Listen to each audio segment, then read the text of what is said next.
Thank you, everybody, for being here tonight, taking some time away from your busy lives to join on with us to listen to this very worthwhile topic. And actually, somebody asked me yesterday, you know, those what I like to call grocery store greetings, when you get to the line and the person says, "So how are you?" And then your response always is, "I'm fine." And they go good and you go good. And in fact, they ask the question, they don't want the right answer.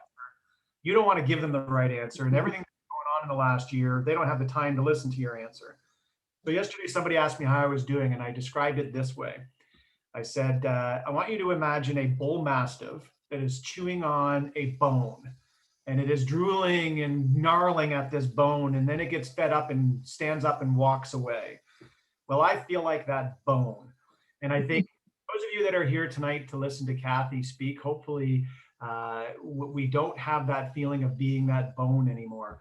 I'm actually, the topic tonight is going to be a really interesting one around, you know, how to balance. You know, we're always talking about work-life balance, home balance, kids, how to juggle everything.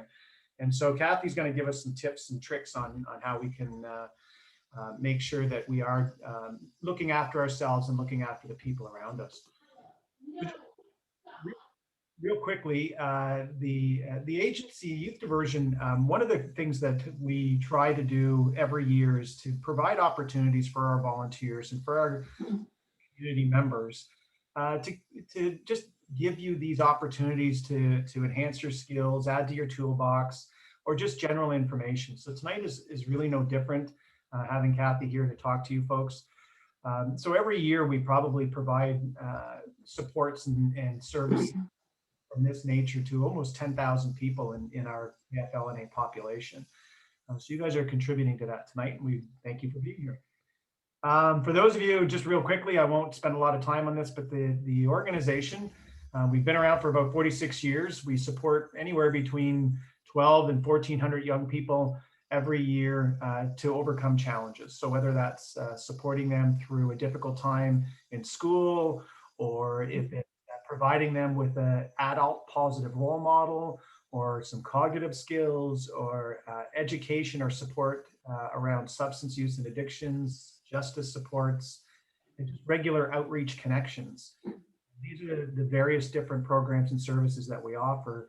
And a lot of these we wouldn't be able to do if not for folks that are on here right now, and the work that Jackie does through our volunteer coordination and planning these events for volunteers, because the more informed and aware you folks are, the better our kids are going to be as they explore and experience your interaction with them.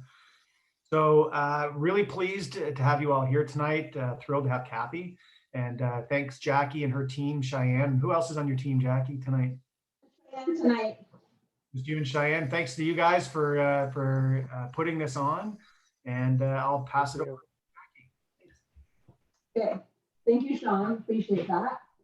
So welcome everyone, and thanks for coming out this evening to hear our Cathy's presentation. Just want to say that there's quite a few of us on, so if you do have any comments, just please make sure you put them in the chat, and Cathy will try to get to most of them this evening. Also, if you'd like a certificate for attending the workshop tonight, just make sure you leave in the chat, put your name, the way you'd like to see it on the certificate, and your email address, and we'll get that out to you by the end of next week. Right now, I am actually gonna tell you a little bit about Cathy before she starts. So Cathy's career revolves around training, development, and coaching. She has worked in diverse fields, including consulting, finance, manufacturing, and the nonprofit world. When she created her own company, People Focused Training, the vision was to help others in their journey towards growth, engagement, and aspiration at work. She provides coaching and training for ambitious people who are looking for career growth, and this can encompass growth within their current role, developing strengths in leading people, or it may involve looking for the next role to grow in their career. And sometimes it means growing through entrepreneurship. Sometimes a feeling of being overwhelmed by work, responsibilities, and deadlines gets in the way of people's ability to move ahead and feel fulfillment in their lives and their careers. Cathy developed this session to help us better understand how to create better work-life balance. So I'm going to hand it over to Cathy, who's going to lead us through this wonderful session tonight. Well, thank you very much. Thank you, Jackie, for that lovely introduction. And thank you also, Sean, for introducing me as well. And I'm really glad to be here with you virtually. And it's actually, I've got really used to the virtual environment and I enjoy not having to drive places. I live in Campbellford, so I know a lot of you are in the Kingston area. So it wouldn't have been too bad of a drive, but I'm really glad that we're able to kind of be together like this and hopefully share some thoughts with you. And as Jackie said, if you do have questions, comments, or anything like that, please pop them in the chat and hopefully we'll get to them. There are some points during the presentation where I'm going to ask you some questions. So I'd really like this to be interactive so we can kind of imagine we're sitting in a big room together, and please feel free to jump in on the chat. And I think, Jackie, you're probably going to keep an eye on that for me, are you, so that I don't miss anything? Because sometimes I get really involved in my presentation and I kind of forget to look at the chat. But thank you all for taking the time to come out, or not even to come out, but to attend today. I'm going to start sharing my screen now. So hopefully you will see my PowerPoint coming up and we'll get into it. So I got to turn it to the slide. So hopefully everyone can see that. And if not, do please let me know. Maybe Jackie, let me know if you get any comments that you can't see, or if anyone can't hear me. I'm trying to speak loud and clear, but hopefully everyone can hear and everything is good. So this presentation is called The Balancing Act, and it's all about taking charge of your time and your priorities and reducing overwhelm. So we lead busy lives. I mean, as kind of Sean alluded to earlier, it can be really crazy. And I know the last year has kind of added to that for many people with all the different changes and stresses and so on that are going on. But even before that, it was almost it's like a badge of honor almost to have a busy life. You know, we almost boast about how busy we are sometimes, or don't even want to admit it if we're not busy. But what kind of a toll does that take when we're really too busy and we don't get enough time there for ourselves, for our relationships and that type of thing? And also it can get really overwhelming when we've just got too much on our plate and we're trying to juggle. So the message I really want you to take away this evening is that you don't have to be overwhelmed by busyness. So let's talk about that a bit and see how it goes. So this is the agenda. This is really what I'm going to cover this evening, recognizing the differences between busyness and productivity, because there is a difference. How to better juggle priorities so that we're able to keep it in a better balance, and also explore some strategies for handling overwhelm.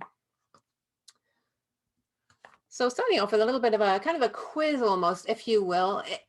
This list, I'm going to go through this list. And as I go through this list, if you could think about which of these really sound like you, pick the top 4 or 5 and pop them in the chat. And then we'll have a little bit of a poll as to what people are finding, what their lives are like right now. So are you always on the go, busy all the time? Do you find yourself reacting to everything, almost like you're playing a game of tennis and you keep on having to whack the ball and run after the ball and whack it back to the other person?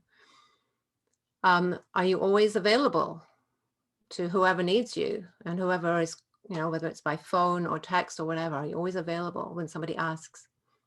Do you find that you have no free time? Are you constantly multitasking? And you often end up exhausted, whether it be the end of the day, the end of the week, or even partway through the week, partway through the day. Do you find yourself exhausted?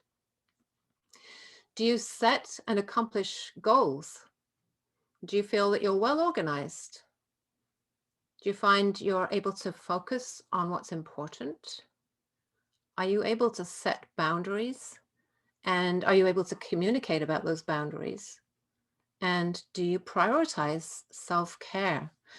So just take a look at that list for a moment. And if you wouldn't mind, just pop in the chat the top few numbers that really apply to you. Like if you find you have no free time, just throw 4 in the chat.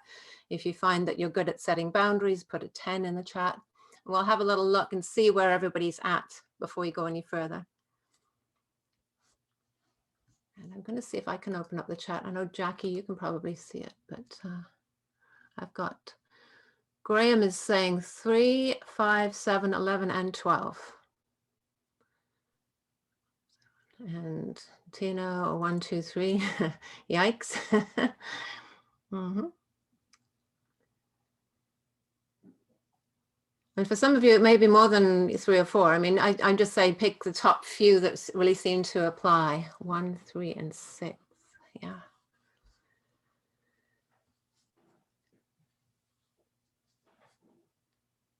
Six, often end up exhausted. Yeah, yeah. Okay. So we're getting a bit of a picture here. Carry on if you're still typing. Please continue to pop your numbers in the chat there. 3, 6, 8, 11, 1, 8, 9. So I'm seeing a real mixture actually, which is interesting. And I'm going to just a little bit of self-disclosure here. I used to be, kind of, I would say probably 1 to 6, but also I felt that I was also well organized. I found I did get really burned out in a job one time, probably more than once, and it was just like always being on the go, always reactive, always available, and always wanting to help people.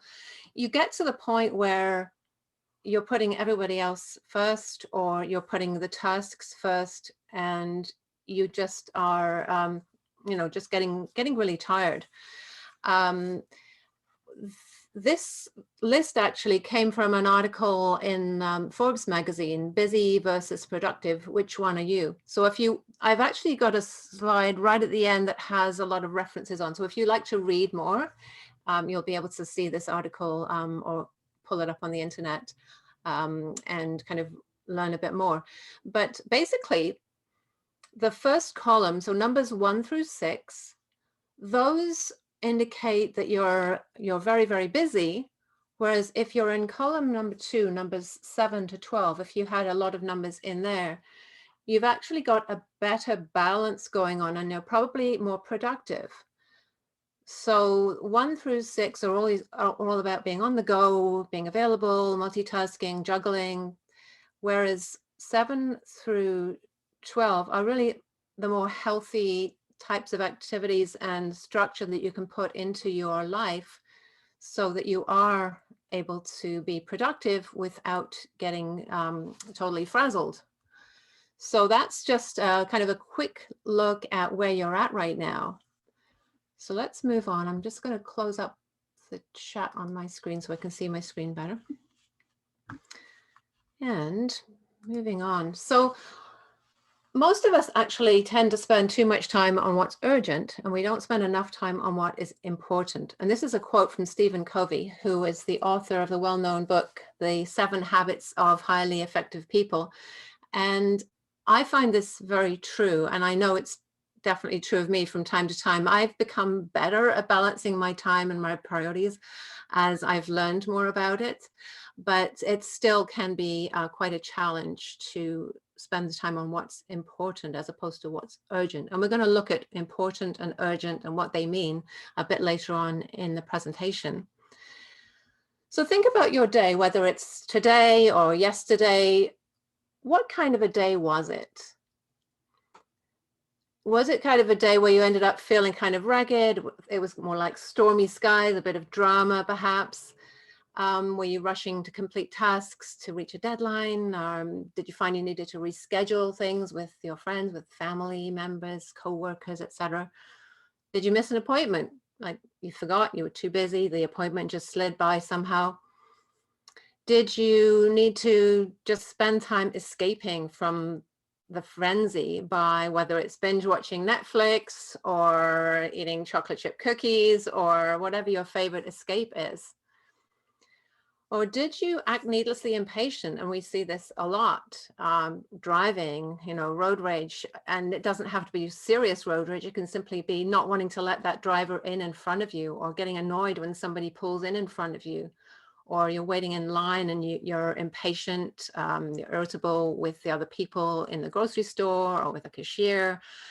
Was it that kind of a day, or was it more serene, a bit more calmness there? Did you celebrate because you reached a deadline? Did you have time? Were you able to take time to relax with friends and family and co-workers? Did you remember you needed to reschedule that appointment? Did you take time to go out for a walk, get some exercise, maybe practice yoga, meditation, whatever it is that you like to do to get that physical exercise and relaxation? And when you were in traffic, instead of being impatient, did you smile and let somebody in front of you? Or if you were in a grocery store and somebody just has 2 items, you smiled and let them in front of you in line, that type of thing. Now, you can see, I'm going to go back to the previous one here, like the different kind of sky, the stormy sky, the dramatic colors. Some people actually get a bit of they enjoy, let's say, enjoy the drama, they enjoy the storminess a little bit, and other people kind of prefer to be in this more calm, relaxed space. But really, for our own well-being, we need to be able to return to this serenity and relaxation from time to time. Even if we thrive on being super busy, it's not good for us health-wise in the long term to always be in that frenzy of activity. And it shows up when we are irritable, or when we need to find ways to escape. There are all kinds of ways that we kind of do that. So just a bit of reflection here. Think about what your life has been like, maybe the last couple of days, the last week, and how you would like it to be. And I think if you ask most people, they would probably prefer to be in this kind of calm serenity, at least part of the time. They don't want to be in the kind of the stormy skies and the drama all of the time. Of course, there are different personality types. Some personalities thrive on the drama a little bit more than others. But in general, we all need that calmness to calm down. I do want to address, before I go any further though, there is a difference between that being frazzled and being overwhelmed and having, a little bit of difficulty coping with things, as opposed to being burned out or approaching burnout. This presentation is more about overwhelm as opposed to burnout. So I want to kind of clarify the difference there. And this is from an article that actually I wrote, and I had it published in an online magazine called CareerWise. So when you're overwhelmed or feeling overwhelmed, you're typically overengaged, you're overreactive, you're worried, maybe very emotional, you're struggling to juggle priorities, you have a sense of urgency, but you have that feeling that if only I can just do this a little faster or get this done, everything's going to be okay. I can cope. I just need to get everything done. And I'm really, really busy and I'm really engaged in it, whether it's work or volunteer or something at home.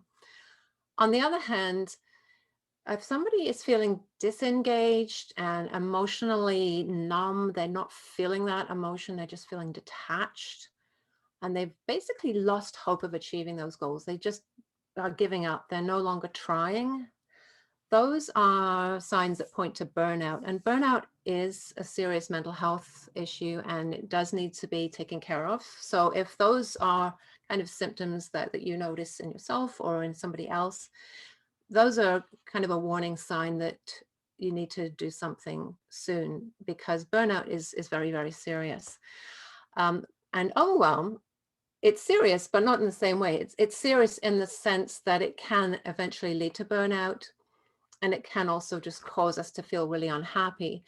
But the thing with overwhelm is usually with trying out some of the tips I'm going to share with you today, or getting some help from a coworker or family member, maybe some coaching could help. People can usually cope with overwhelm and learn how to overcome it, as opposed to burnout, where they definitely need professional help. So I think it's just really important to kind of clarify the difference there. Because especially in the past year, there's obviously mental health has become a much higher need in most of our communities. People need help with mental health issues a lot more so than before the pandemic. So it's important to be aware of that. And here's a quote that I think is very apt. We're dealing with a particularly overwhelming time in history. This is from an article published in the Harvard Business Review. Again, the reference will be at the end of the presentation, by Emma Codd. And the article is titled "Make Mental Health Your Number One Priority." And it was published in September of 2020. So it is, really current as far as the time in history that she's speaking about. These are not normal times. I see this with clients that I work with. I see it with, friends and family. There's a lot of people feeling quite overwhelmed. And part of it is because we're so busy and we don't have the normal outlets for our stress the way that we used to have. I mean, I have a friend and coaching client who said, she realized all of a sudden the reason she was feeling so stressed was her normal way of releasing stress is to get together with friends. She's a real extrovert. She loves kind of getting together and socializing. And she was really missing that. Somehow, Zoom is not really a complete substitute for getting together with people face to face. Whereas myself, I'm quite an introvert and I don't mind being home alone. I work from home. I enjoy social interaction with people, but I'm finding Zoom is perfectly fine for most of my needs. I miss my family, I miss my friends, but I don't have such a great need for that social interaction as an extrovert. So we're all different in that way as to what we need. So this is something to keep in mind as well. I don't know if anyone has any thoughts on this that you'd like to share, but if you do, please do pop them in the chat because I'm really interested to know what you think. So the next part of this, so when you're feeling overwhelmed, a lot of the time you're trying to juggle, and I certainly don't recommend trying to juggle snowballs, and especially not with bare hands. That looks like it could be quite painful on the hands. But it is a question of time management, partly, but it's really more of a question of managing priorities. And I'm just going to look, it looks like we've got a comment here in the chat. Let's just see. I'm not a fan of Zoom, says Matt. Yeah. It's funny. I mean, some people love it, some people don't. I kind of enjoy it because it enables me to do my work really effectively. And I get to see people all over the place that I normally wouldn't see. But I do get it. It's certainly not as good as being in a room with people face to face. So thank you for that, Matt. So we all have the same amount of time in the day, 24 hours, but we do use it differently. And some people are more successful in juggling their priorities than others. And often it's because they've simply learned how to do it. So let's just click on the right place here. There we go. So back to this quote by Stephen Covey. Most of us spend too much time on what's urgent and not enough time on what is important. So part of the secret to learning to juggle your priorities more effectively is to be able to tell the difference between urgency and importance. Whoops, I think I'm just going to double check where I am. Yes, here we go. I know where we're at. Okay, so when I'm helping people with overwhelm, if I'm coaching somebody that's feeling kind of overwhelmed with all of their responsibilities, I have 3 questions that I encourage them to ask themselves. So as a coach, I ask a lot of questions, but sometimes a client needs to take some time and think about these things themselves outside of a coaching session. So number 1, what are my top priorities? Number 2, how can I reduce unnecessary interruptions? And number 3, when are my scheduled times for self-care? So we're going to look at these questions one at a time, starting with what are my top priorities. And I can share with you that this webinar was one of my top priorities today. And I'm very glad that some of you, that you've made it a priority to show up as well. I really appreciate that. But we need to know what our top priorities are so that we can work effectively. And so urgency versus important. think about your day today. What did you do today that was urgent? And what did you do today that was important? It's not always so obvious. For me, it was really obvious that this webinar was important, and it was also urgent when it got to 6 o'clock. I mean, we had to be here, right, Jackie?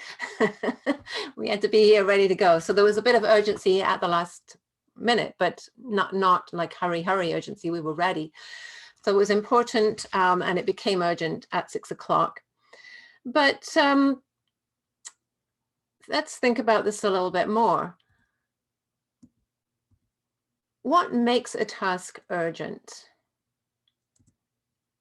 And how do you know when something is important? So I'd love it if you would think about these questions and pop your thoughts in the chat there before I go on, because this is really kind of key to this whole presentation, is what's urgent, what's important, what does it mean? And how do I use this to help myself become less overwhelmed by all of the work and all the responsibilities I have in my life? So I'm just going to give you an example because I know it takes time to type these things out. So perhaps something that might be urgent could be if you're scheduling appointments and a client calls and they need to change their appointment, they can't show up for their 11 o'clock appointment, then that's something urgent you have to take care of. Maybe you've got school-aged children and they're trying to find their homework assignment and it's due. That's pretty urgent as well. Or if you've got children who are actually physically going to school right now and the bus is coming and you've got to get their lunches, that's urgent. But any of these could actually be important as well, right? So let's have a look at what your thoughts are here in the chat. So yes, urgency is when there's a deadline or when someone's relying on you and it's time sensitive. Urgent will negatively impact myself or others if not completed. Absolutely. And important, a big long-term goal or a project, something that's more foundational or something that you're building towards. Absolutely. And important in support of your priorities and long-term goal. Yes. So typically these are what we consider as urgent, are things where it's time sensitive. If I don't do it, something bad might happen, or I might miss an opportunity. For example, if I owe income tax and I don't get it in by the deadline, I'm going to be paying interest and penalties on my income tax. So it's urgent. What about the opportunity to buy something at 50% off? You've got this 50% off offer and it expires tomorrow. All of a sudden you're shopping, it's urgent. If I don't do this by tomorrow, I'm going to miss that opportunity. Whereas the important things, yes, they typically are sort of your priorities, your long-term goals, help you move towards something that you need to achieve. It can also have quite an emotional component because it's maybe something that's really important to a friend or a close family member. What about attending a wedding, attending a close friend's wedding? That's important. And that's important because it's part of your relationship. So it's supporting an important relationship. Things like submitting projects at work, applying for jobs, taking care of car maintenance. If you don't take care of your car maintenance, then something urgent is going to happen. Something's going to fall off your car and you're going to be stuck. So important things, sometimes when you do something important, you prevent something else from becoming urgent. So moving on here. The thing is that people often prefer to work on urgent tasks. So even though we know we have important priorities and we know that we've got to do them, we often wait until they become urgent to really work on them. So important priorities that are less urgent get put on the back burner. there is another article in the at the end of this, which I've referred to here. I haven't actually put it on the slide here, but it's called How to Focus on What's Important, Not Just What's Urgent. And it's by Alice Boyce, and it was in the Harvard Business Review a couple of years back. She did a really nice article about why we do this and how it happens. So this is why we often end up with urgent tasks. And this is how we get so frazzled, because we've got deadlines all of a sudden. One, I don't know if any of you like to watch Say Yes to the Dress, but it's become something that I like to watch from time to time. I find it very entertaining. I love watching them, the brides and their families. And but I notice a difference. You get some brides who are totally stressed out because they've left it to the last minute to go shopping for their wedding dress. They've got a wedding in 6 weeks or something, and wedding dresses take a long time unless you get one off the shelf that totally fits you, which doesn't happen on the TV show too often. So you get brides coming in when they're, they're 18 months or a year out to their wedding. There's plenty of time for that dress to get altered or for the special fabrics to come in and everything like that. But other people leave it, even though it's super important. You need a dress for your wedding. So I find that interesting. And now you see the different stress levels of people and the overwhelm that they're feeling because they've left it to the last minute almost. Good point. Urgent tasks tend to motivate me. If it's not urgent, I wait until it becomes urgent. Yes, a lot of people like that. It's like that adrenaline rush from, oh yeah, got to get it done.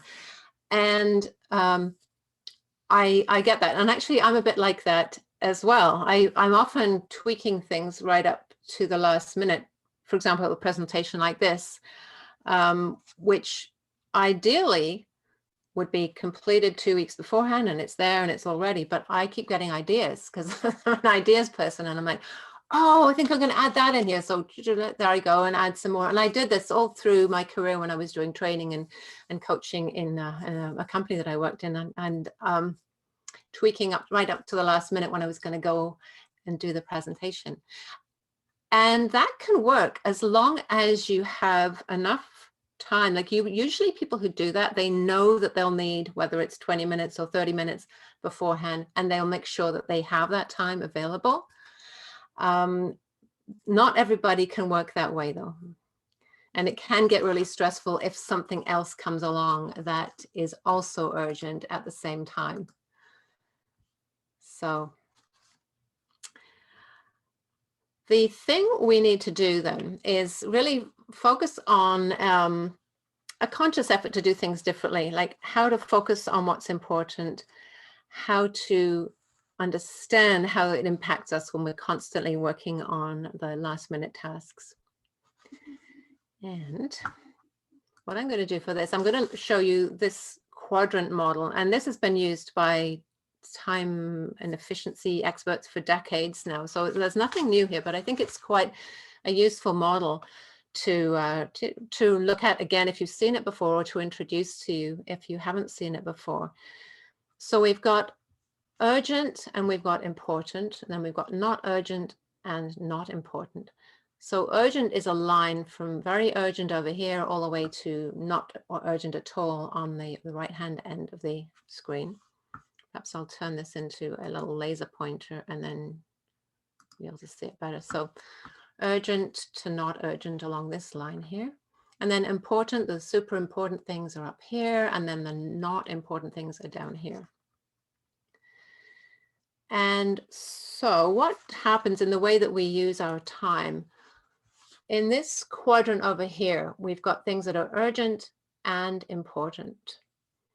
And what these are often are things like firefighting and crises and deadlines that are looming and the last minute events and those last minute tasks that we've kind of decided that we're going to do at the last minute because we enjoy that adrenaline, or we just, that's just our way of working.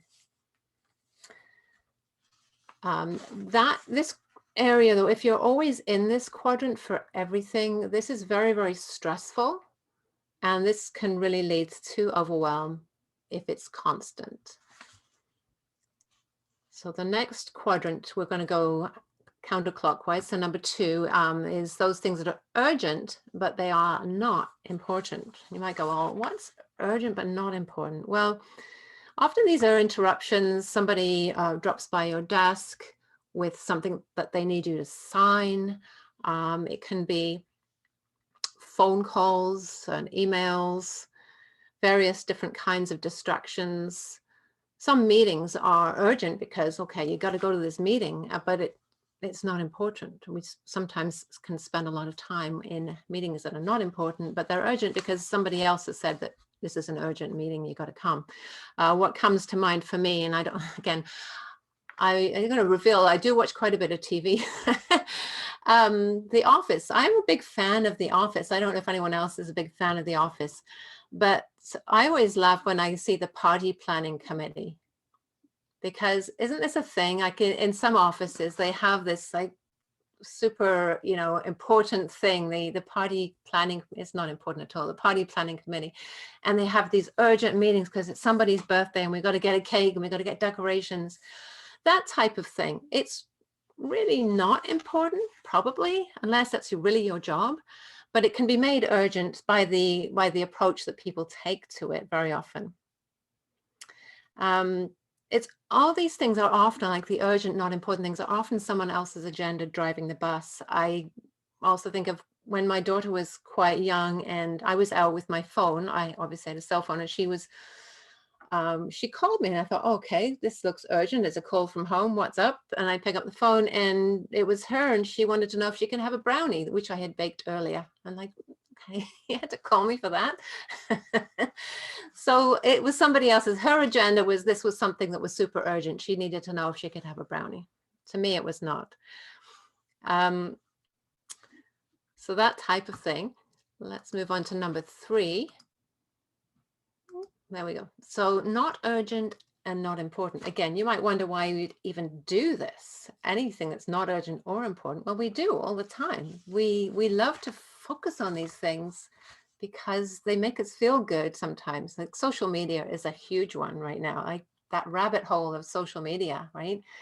You think you're just going to go on and check your messages, and all of a sudden you're, down this wormhole of all kinds of stuff that's really not urgent, not important, not at all.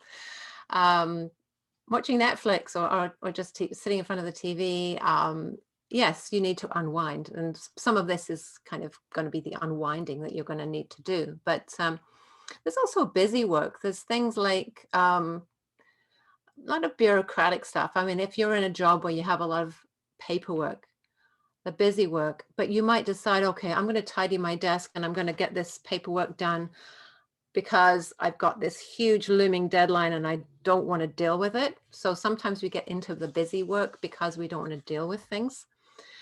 The other thing is that advertisers love making us think that things are urgent when they're really not, and they're probably not important either. So those ads that sort of say, oh, you got to act now or you're going to miss it. Those are the advertisers taking advantage of our tendency to focus on things that are really not urgent because sometimes it's just easier.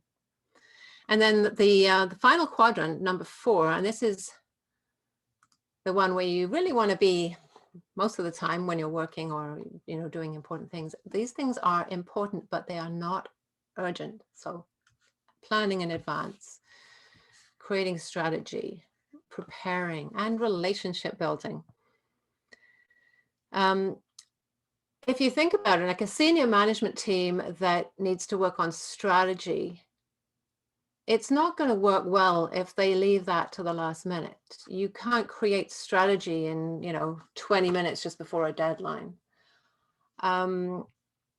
Creating a presentation such as this one. I mean, if I had decided I was just going to wait till it's urgent and then just work on it this afternoon, I wouldn't have put the work into it that I have. I wouldn't have put the detail into it. It would have been a very different sort of presentation. I would be totally winging it. And you might get something brilliant if you're really lucky, but probably not. So putting the preparation in beforehand means that you have less going on here in the urgent area. So even thinking about, let's say emergency services, let's say the an ambulance, like the ambulance driver, the EMS, they're doing important and urgent work, right? They go out on a call. It's super important, it's super urgent. But there was a lot of planning and preparation that went into having them ready to go out. They spent time making sure they had their supplies, and during the downtime, they were working on making sure they had their supplies, everything is clean. Even the fact that there are systems in place that enable, somebody to dial 911 and they get the message and they're ready to go and they know where to go. All of that, that's planning and strategy and preparation. That's all stuff that's happened in quadrant 4, not in quadrant 1. So things that are happening in quadrant 4 are super important, but we sometimes forget how important they are, and we sometimes leave them until, closer to the last minute, and they become urgent. So it's all in the planning and organization as far as managing our time and our priorities. And just another layer on this. So the things that are in the urgent and important category, we need to manage those so that we're not constantly working in that quadrant. It's okay to be working in that quadrant some of the time. It's totally fine, but you just don't want to have everything in this quadrant because it's extremely stressful. And then quadrant number 2, limit things that we do that are urgent and not important. And this is around setting boundaries, and we'll get onto that a little bit more in a minute, but setting boundaries so that we're not always at somebody else's beck and call. Then the 3rd quadrant, avoid as far as possible those things that are not urgent and not important. And then really focus mostly on things that are important but not urgent. And by the way, I mentioned in the non-important, not urgent quadrant, I mentioned sitting watching TV, just chilling out. I mean, that can be really important for your health, to have some downtime. So some of that could actually be here. You might actually move that, like the self-care activities, up into the focus area rather than in the avoid area. I'm just going to check. It looks like I've got a comment. I have to change this back to an arrow, I think. Oops, where is it going? Here we go. Go back to the arrow. Part of your work, yes, if part of your work depends on others, planning can sometimes be difficult. That is very true. And that's where I guess learning, like, are there boundaries that you can set so that you can limit how much your time is dictated by other people? Are there certain boundaries that you can set? And one thing, and we're going to get into interruptions in a minute, but I'll simply mention one example from my own life. When I was a manager of a fairly busy office before I moved out here and started my business, I had people who would drop into my office. The previous manager had kind of got them used to this. They could drop into the office anytime and they had stuff to be signed. It would just land on my desk in front of me while I was sitting at my computer. And I'm like, okay, I'm in the middle of something here. You want me to sign this right now and give it to you? Okay, this isn't going to work.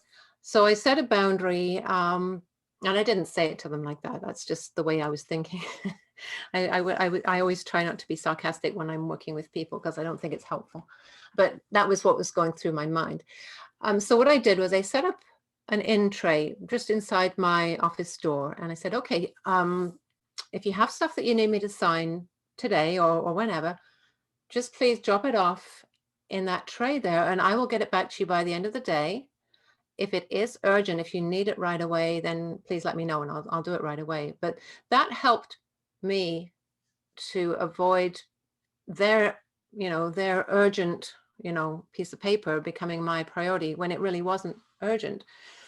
It was just the way that they had become accustomed to doing it. The previous manager, their style was just do things in the moment, whereas I was learning at that time to be more careful with my priorities so that I wouldn't get overwhelmed, because it is overwhelming when you're busy.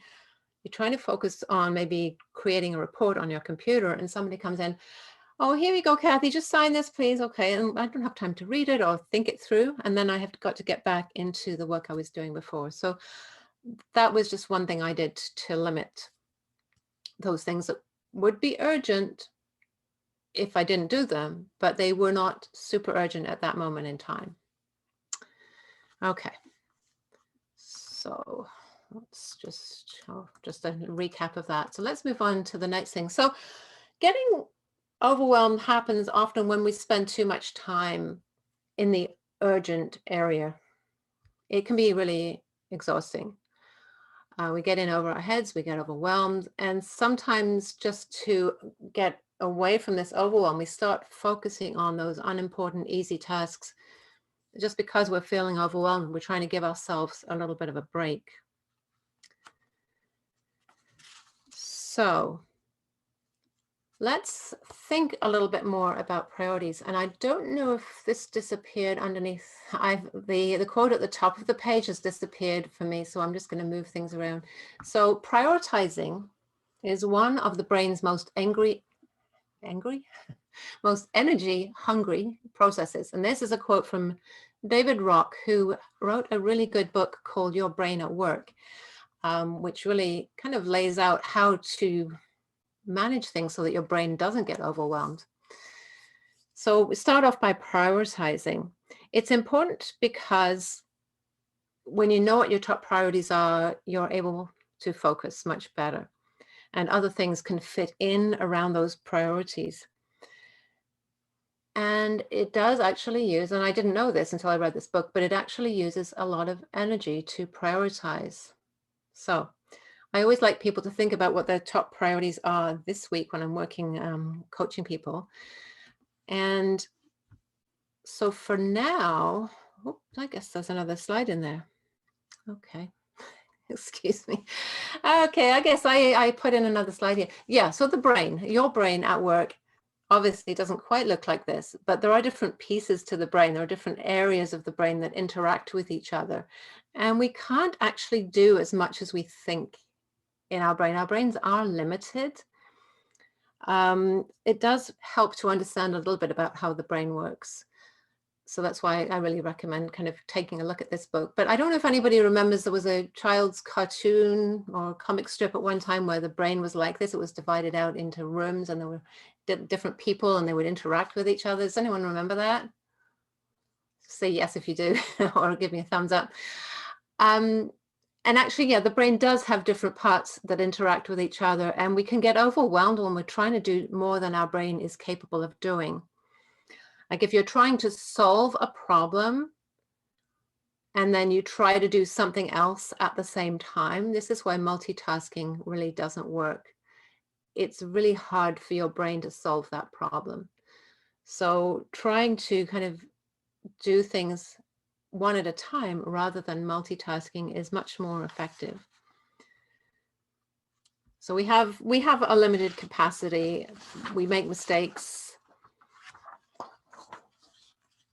So let's move on again back to priorities now. So what were your top 3 priorities last week? I'm not going to ask you actually what they were, but I would like to know if you remember what they were and how well did you do in accomplishing them. So if you could just pop in the chat, yes, I know what my priorities were, and yes, I accomplished them, or no, I didn't accomplish them. I would really be interested to see that. So I'll give you a moment to kind of do that. If you want to tell me what they were as well, absolutely, but it's easier if you just say yes or no, right?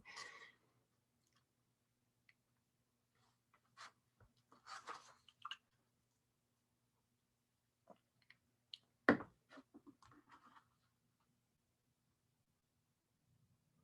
give you a couple more minutes because I know it takes time to type things up there.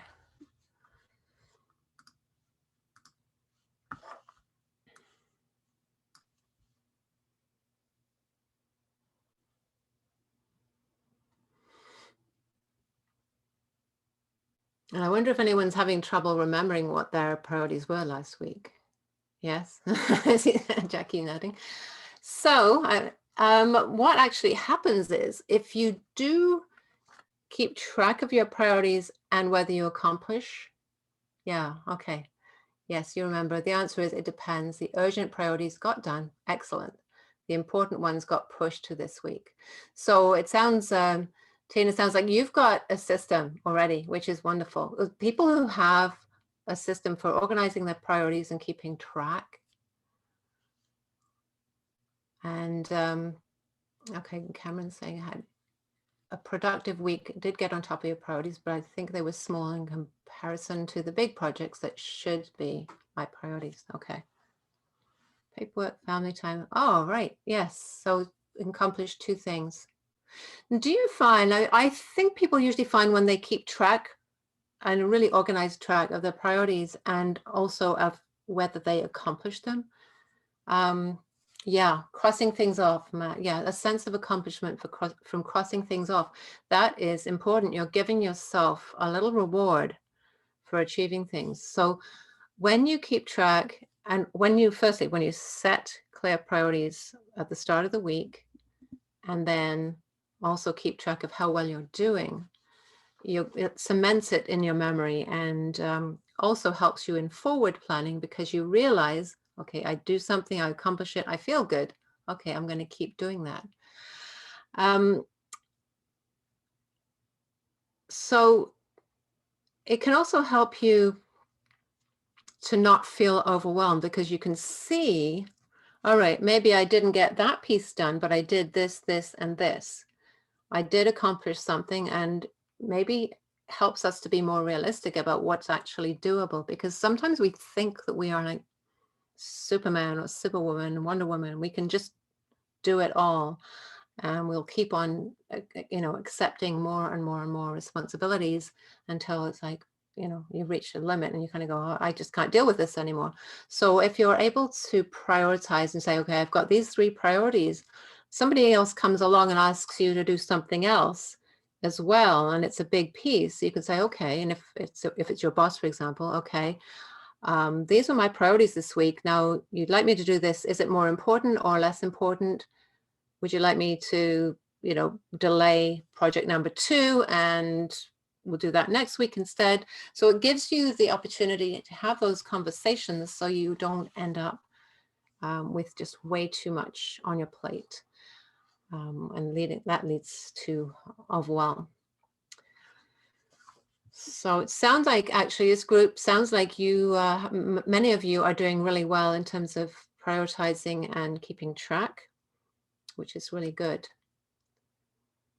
I always think 3 is a good number for priorities.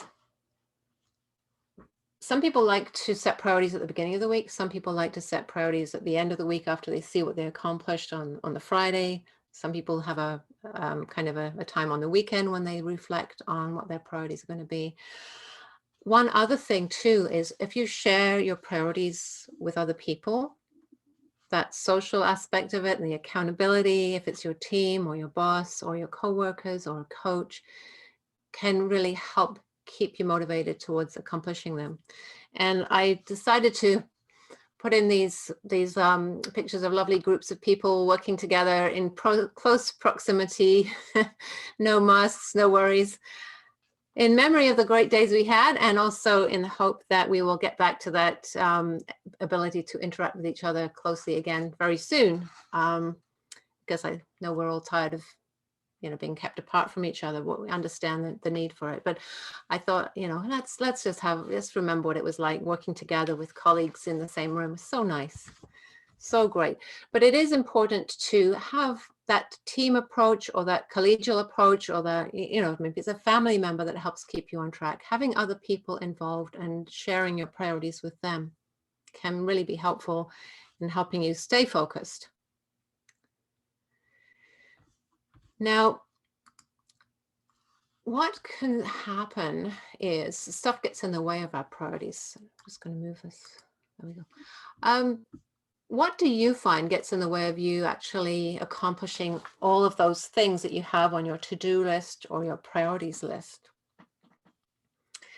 And as I go through these ones, and if you want to say, yes, this is me, then pop it in there. And if you have any insights into why it's an issue for you or why it's not an issue for you, please also share those in the chat.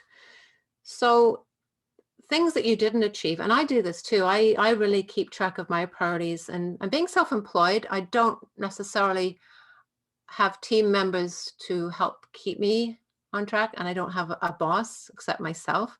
But I do work with an accountability buddy that helps me, and I actually have a coach myself. So there is some kind of external accountability there that helps me to stay on track, because it's very easy to drift if you don't have other people kind of in your orbit keeping you on track. So procrastination is often a big one. And if you procrastinate, why did you procrastinate? What was the reason for it? Time boundaries is another one. This could be that you have not set deadlines. And I know, for some people that deadline is what helps them to get it done. And what I've started doing sometimes for things when I'm, tempted to procrastinate, is I set a deadline that's actually earlier than it needs to be. That way I'll get it done by that deadline instead of waiting to the hard deadline. So perhaps a soft deadline and a hard deadline could be a way of doing it.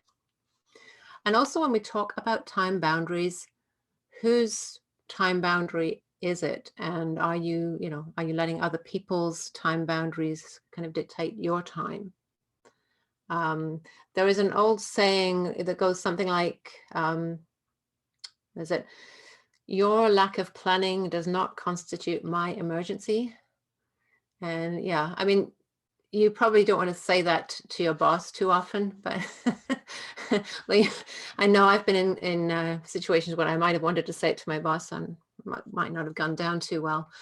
But, and it is kind of rude to say it to somebody, but you might think it.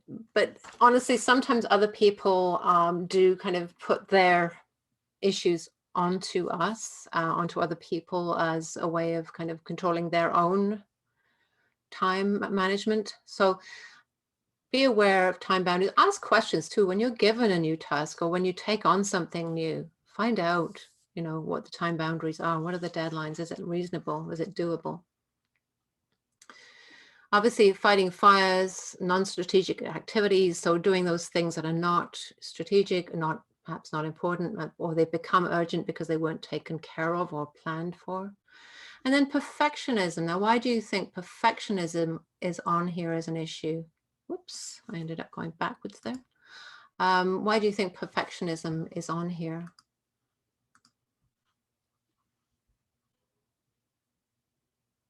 And I just got a message from Shirley. Poor planning on your part does not constitute an emergency on my part. Exactly. It doesn't always go down well when you say that to people, but sometimes it's a conversation that you do need to have.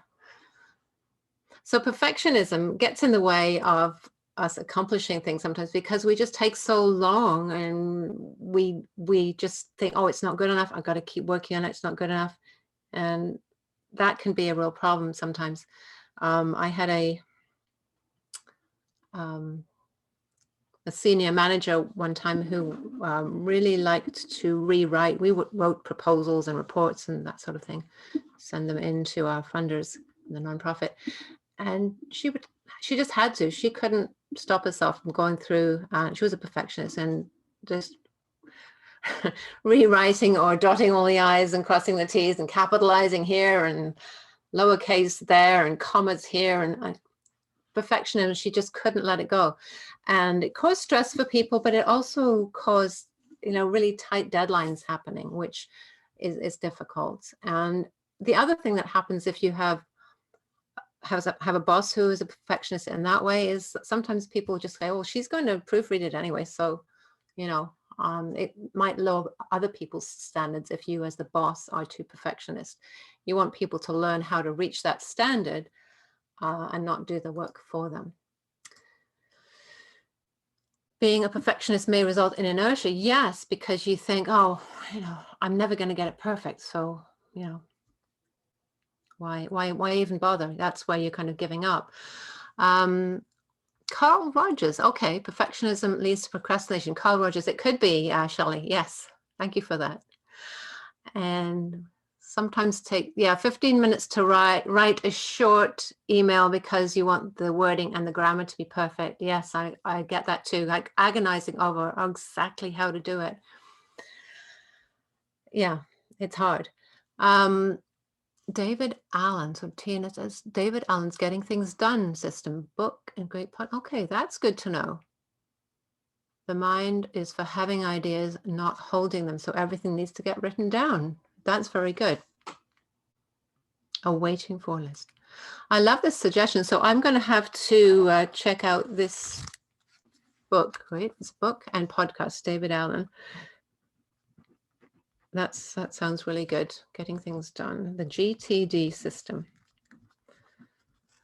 Thank you, Tina, for that. Okay. So we're on to the next question now. So that was the top priorities. So the next question, and the next two questions don't take quite as long to cover. So I think we're still good for time. 7 o'clock, we're good. So how can I reduce unnecessary interruptions? And this is a big one because we do get interrupted a lot. So, you know, what kind of interruptions do you have in your life? And while I'm talking, you could be kind of putting in your favorite interruptions, if you like. Some interruptions are not unnecessary interruptions, and they're not really interruptions at all. For example, if you work in a retail store and you're having a great conversation with your coworker and a customer walks in the door, that's not an interruption. That is the reason why you are actually working in the store. And, you know, so that's not an unnecessary interruption. That is the reason why you're there. Same thing is like if you are, you know, looking after a baby or a young child and they start to cry and you're in the middle of watching TV or just, you know, generally relaxing and they start crying. That's not an unnecessary interruption. That is, you know, that's part of your role to take care of the child. So we need to be really clear as that some interruptions may feel like interruptions because we would rather do something else, but they're actually what we're supposed to be taking care of. So that's, you know, an important thing. But what about, you know, reducing those really unnecessary interruptions, the things that kind of keep us unfocused, that irritate us or that draw us away from what we're doing? And hopefully you don't get interrupted by, you know, men with megaphones yelling in your ears too often. But what are your top interruptions? Like, think about that. What are the top things that interrupt you during the day? Again, pop them in the chat as you think of them. Here are some of the top ones typically for somebody working in an office type environment. Oh, Jackie, yes, checking emails. Don't check them all at the same, or sorry, don't check them instantly they come in. So make a specific time to check emails. That's a really good tip. So yeah, emails are huge interruptions. I don't know how many emails you get in the course of the day, but it's a lot. Sometimes phone calls. I don't know if people get as many phone calls now as they used to, with, you know, text messaging and all the other ways of getting in touch with each other. There may not be as many phone calls, but text messages, messages on, you know, whether it's Facebook, LinkedIn, other social media. If you're using Slack or Teams or whatever you're using, if you're working in a kind of an office type environment. Whoops, that happens when I move my mouse. Drop-ins, like people dropping in. Obviously that's not so much happening right now, but dropping into, as I mentioned, the people dropping into my office with something they wanted me to sign. They thought they were being friendly, probably. They probably thought, oh, Cathy just would like me to drop in so we can have a chat. But Cathy was busy writing a report and didn't want to be interrupted. Emails, notifications, like those notifications that appear on your phone. Like I've got my phone here, no notifications on there, but those things that come up on there, the notifications on your desktop or your laptop. I actually turned off notifications on my computer so that I don't get those irritating notices telling me someone sent me an email. Like, do I really need to know the instant somebody has emailed me? No. So you can set boundaries. You can set boundaries by letting people know, for example, I will not be available for phone calls except during these hours or drop-ins. I hear a lot from people who are managing teams And because we all have cell phones and they all have, like, they'll get text messages at all hours saying, oh, I won't be able to come in tomorrow, or I'm going to be off sick, or can I take Friday off? Text messages, that's very, very intrusive in your downtime. So set boundaries if you are in that kind of a supervisory or management position and people are messaging you and with all kinds of things that you don't really need to know about until, you know, you're back at work or until certain hours. So you can set boundaries and decide when you're willing to take those messages. So setting boundaries around interruptions, basically identifying what they are and then setting boundaries around them is really key to keeping yourself from being overwhelmed. And just a few stats before we wrap up this little section of it. This was a study done a few years ago in an office environment. How often are we interrupted? Every 8 minutes, which is 50 or 60 times per workday.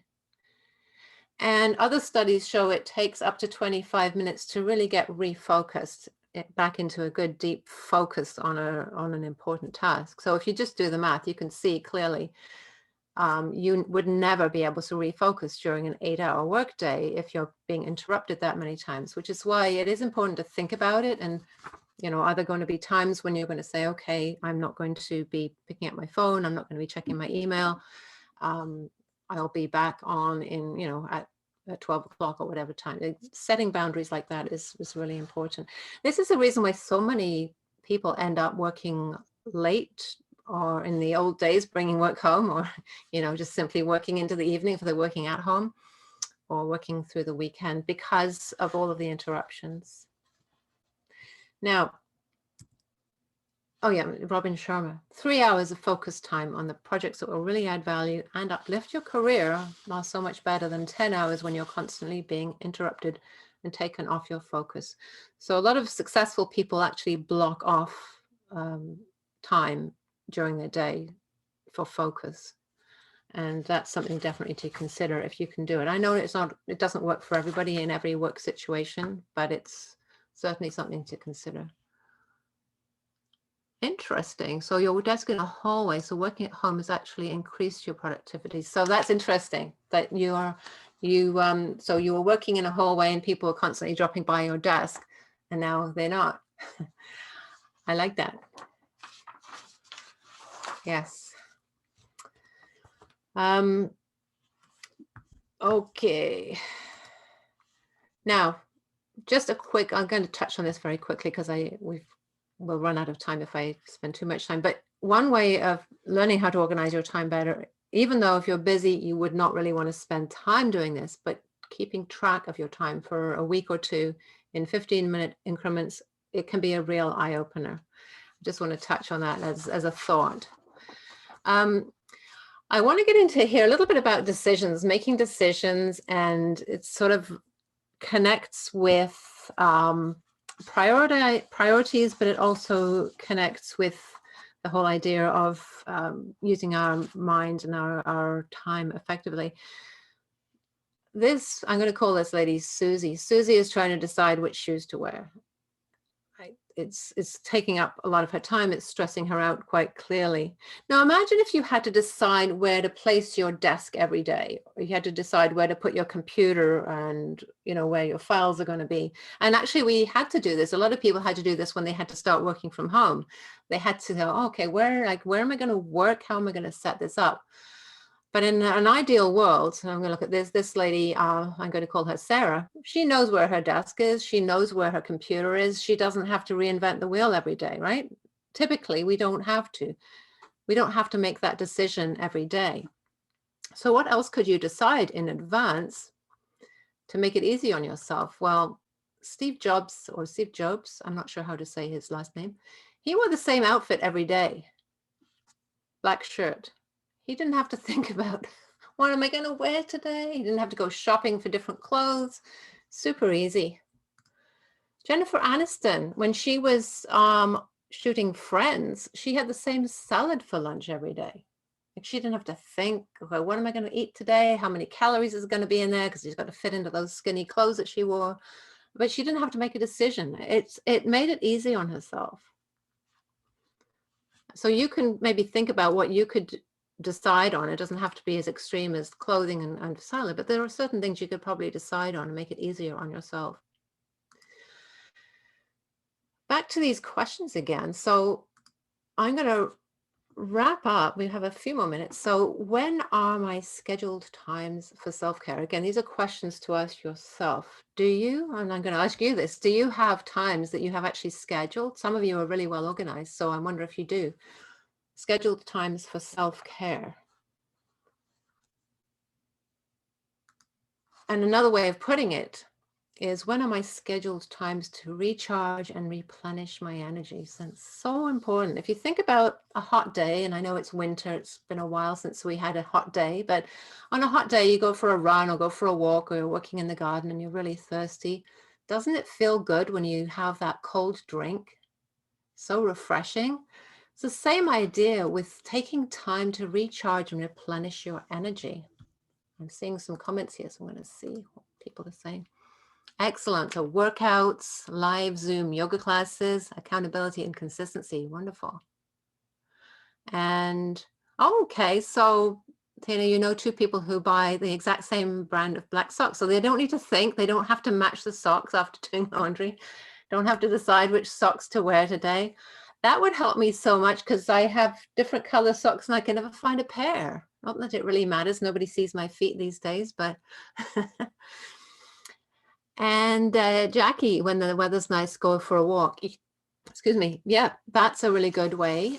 Now, do you have time scheduled for that, or is it just kind of randomly, if the sun comes out, which is what I tend to do? I like, oh, it looks really nice out. Yes, I can go out now, type of thing. But if you don't remember, like if you go through a whole day without a walk, you'll probably really miss it. So it's important to schedule it.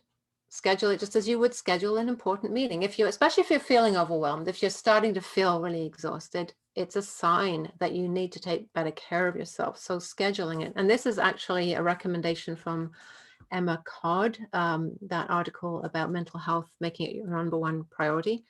She recommends that.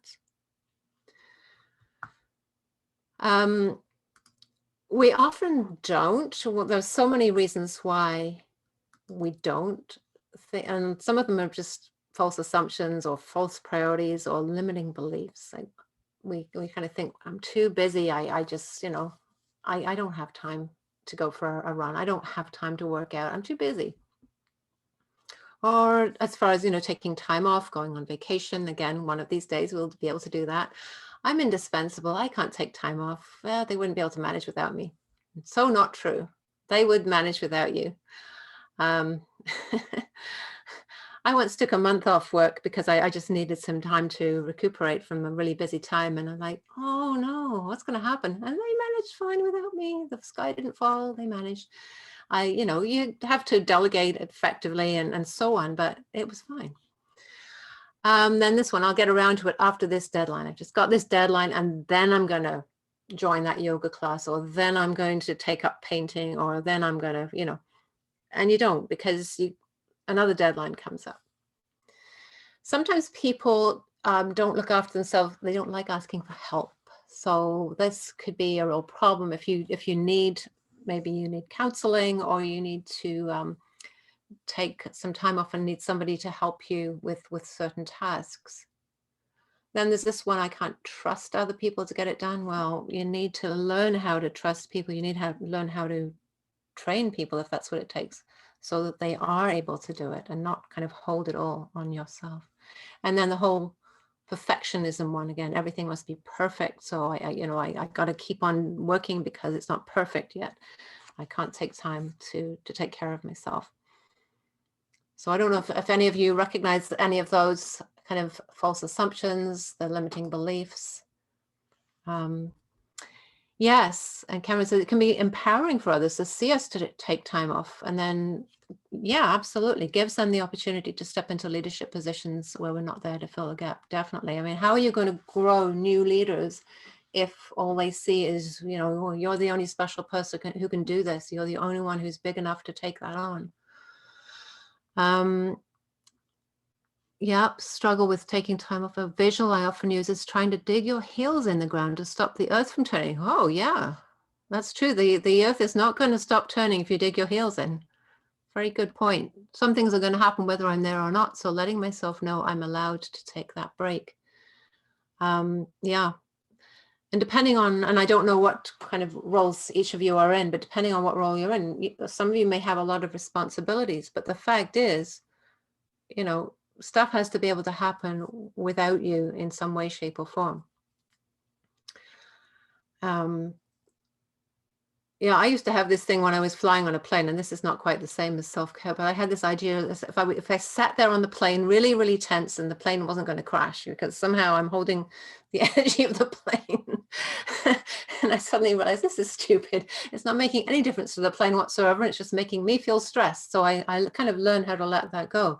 Sometimes we have these things that we need to learn how to let go and relax a little bit. And again, this is where, you know, sometimes when I'm working with coaching clients, I'm able to help them kind of see things from a different perspective, and it can be really helpful. So self-care, and Jackie, we probably don't have, I'm just looking at the time now, it's 7:15, so maybe we don't have time to go through all of this. I've got a few slides, but it's more just self-care, that there are 4 dimensions of it. So tell me if I have 5 minutes, or what do you think, Jackie? Just wait for your answer. Oh, you're good, Cathy. I'm good? Okay. Yeah, another few minutes. Okay, good. I just don't want to kind of overdo the time here. So there are 4 dimensions that you need to think about for your self-care. So let's just have a quick look at them. So the mental self-care, this includes things like setting routines and schedules so that things fall into place a little bit easier. Making sure to take breaks during the day. So don't try to be kind of mentally all on all day long. You do need breaks. Like 90 minutes, 70 to 90 minutes is sort of the best. I'm kind of drawing a little bit of a curve here. So 70 to 90 minutes, take a break, and then do another 70 to 90 minutes, take another break. That's the best way for keeping you mentally fresh. Some people really love this mindfulness, and I find it helpful myself. So if you know how to do that, if you've learned about mindfulness, or if you want to learn about it, it can be really helpful. And sometimes trying like switching from one task to another to give you a mental break. If you're moving from, let's say you're working on a spreadsheet, switch over to doing something more using words. I like to use vision boards. Setting goals can be, a lot of it can be just writing down words and numbers. Using a vision board, and I do sometimes do workshops with vision boards to help people kind of set goals in a different way, using visuals, using images instead of writing things down all the time. That can be a nice refreshing break for your mind to do things in a different way. It could even be like doing a crossword puzzle or Sudoku or something like that, just for a few minutes to give your mind a bit of a refresh. Then the emotional dimension. Learning how to acknowledge and name the emotions that you're feeling, being self-aware of what's going on emotionally for you can be helpful. Learning to reframe. So an example for that would be if, you know, you're driving and somebody cuts in front of you. I mean, the tendency is to get really angry, and I understand that. It's like, how dare that person get in front of me? But if you're able to reframe from the idea that that person's in front of you to simply reframe that the important thing is that we both get home safely, not that they're in front of me or I'm behind them. What am I doing here? The reason I'm in this car driving is because I'm going home. I want to get there safely. That other person in front of me, it really doesn't matter in the grand scheme of things. So being able to reframe so you don't have that unhelpful reaction. Things like journaling, again, something that you might have tried already, or you might not have. You might want to try it to get the emotions out on paper. And practicing gratitude is a really good thing to do as well, both remembering to say thank you to people when they do something for you, but also being aware of the things that you're grateful for in your life can really help too. I did a series of short videos with interviews with different entrepreneurs just at the end of last year. I put them up on my LinkedIn feed, and they're actually on YouTube as well, but little interviews with people about what they're grateful for. And it was a really fun little project. And it was really interesting to me to see how different people are using gratitude. Most of the people I interviewed are small business owners, and how they are using gratitude to help keep their mindset positive during these really challenging times. And it was really a lovely exercise. I really enjoyed doing that. And they enjoyed it too. And I think the people that watched the videos kind of got a lot out of it as well. So that's the gratitude piece. The physical, and this is what we often think about when we think about self-care. We think about the exercise, making it regular, maybe putting it in your schedule, finding out what kind of exercise really works best for you, depending on the time of year, depending on your body type, depending on what's going on. Obviously eating healthy and getting enough sleep. Thanks, Matt, for letting me know. Matt says he needs to run, so that's good. And a lot of these things are things that probably our parents told us to do as well. Got to get enough sleep. It is really important. Sleep is super important. And sometimes you need to find a routine at bedtime that will help you to get that sound sleep. I know for myself, when COVID started last year, I was having a lot of trouble sleeping, and I'm sure a lot of other people were as well. And I found this lovely yoga practice, Yoga with Adrienne. Millions of people follow her, so you probably, if you're into yoga, you'll probably have seen her on YouTube. But she has a few specifically for winding down and bedtime, kind of sleep time yoga. Really helped me to kind of adjust to that kind of really stressful time when it was hard to get a good night's sleep. And I'm still doing that now, a year later.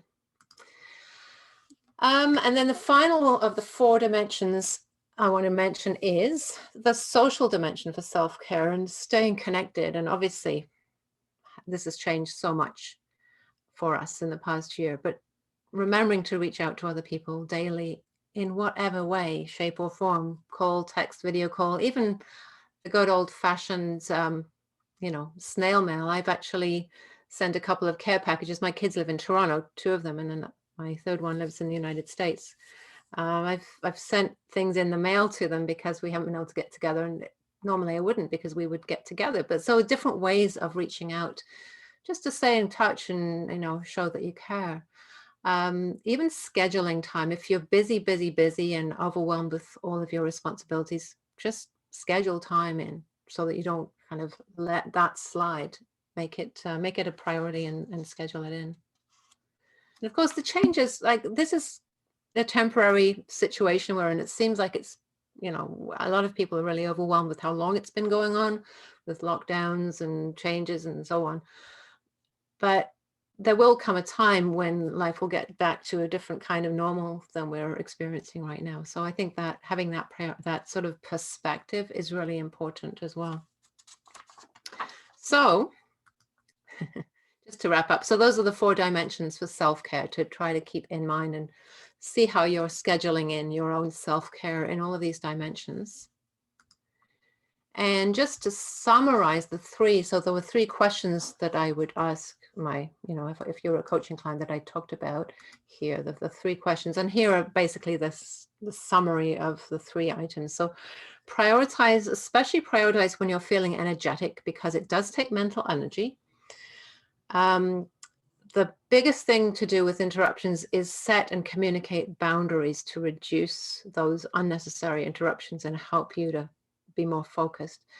And absolutely schedule time for self-care. Put it in your calendar as if it was an important meeting or an important appointment, because that's the best way to take care of yourself. And I think that is that. Yeah. So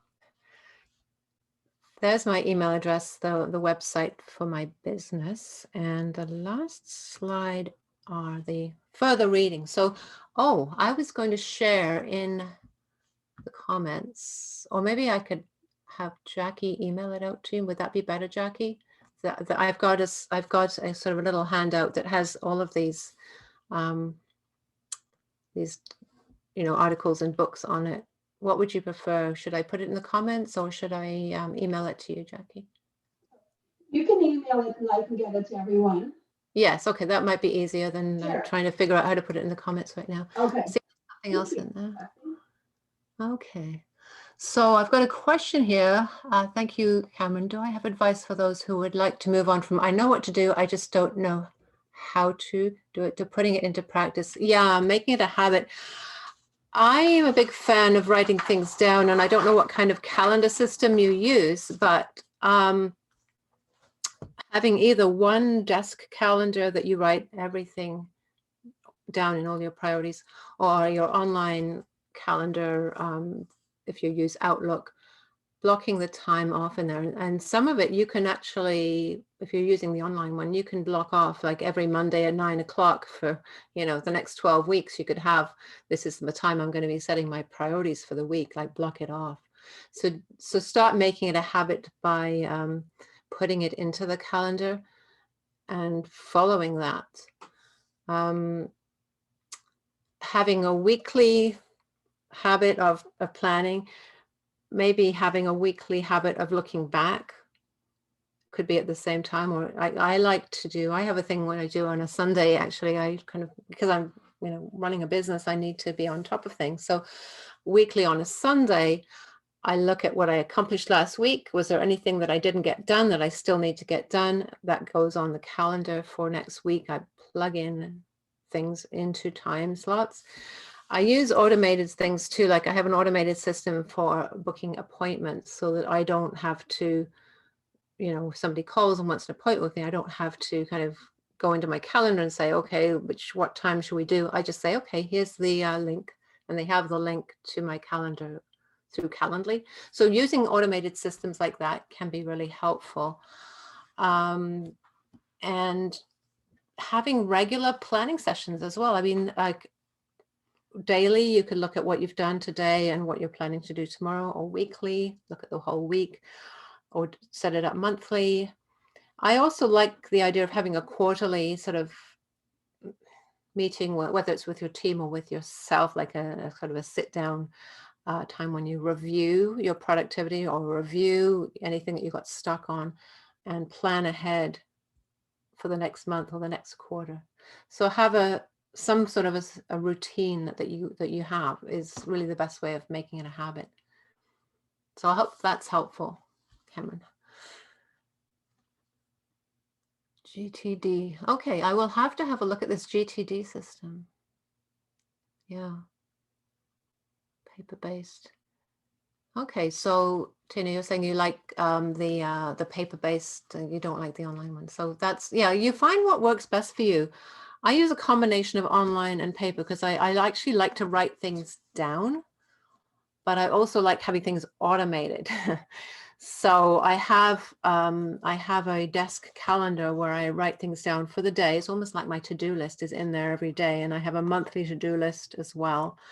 Of kind of running tasks that I need to do written down, and I can cross them off. But I also have my online calendar where like really the hard appointments are, like this webinar was in there, so I won't book something else over it. Appointments with clients are booked in there. Seminars and conferences or what have you. The meetings with subcontractors, like whatever I've got that is a hard meeting that I've made with somebody else is in that calendar, and then my to-do list is more on the handwritten one. So yeah, and it's the other thing is too, I can look on my phone in the morning when I get up and can check my phone and see what's on my calendar, or I can sit down on my computer. It's the same calendar. It's on everything. It's on my iPad, my phone, and my computer. It's all integrated, which is wonderful because I could be out in the car and I go, oh, when is that appointment? I can look on my phone. So there's some really great technology out there, but you do have to learn to use it and also be regular in using it. It doesn't work if you just kind of, start doing it and then stop. So, so that's about it. Are there any other questions or, yeah. Thanks, Graham. Yes, it looks like people are needing to leave now. We're probably approaching, yes, 7:29. Thank you all, by the way, for your participation as well. I really appreciate the comments and the responses here. It's been wonderful. Thank you, Cathy, for such a wonderful evening. It was so enjoyable and quite interactive. So Yeah. I thank you very much from all of us.